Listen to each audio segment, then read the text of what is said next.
పచ్చి పాల వెన్నెలా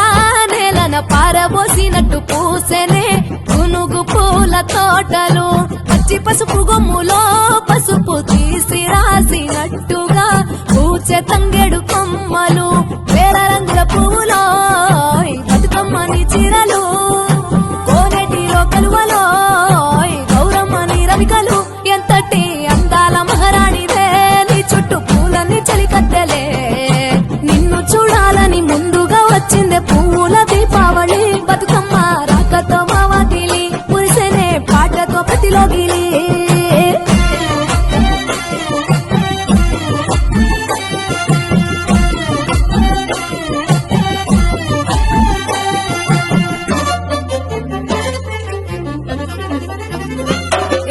గంగమ్మ దిగి వచ్చ చినుకై నీ కోసం చెరువులో నిలిచింది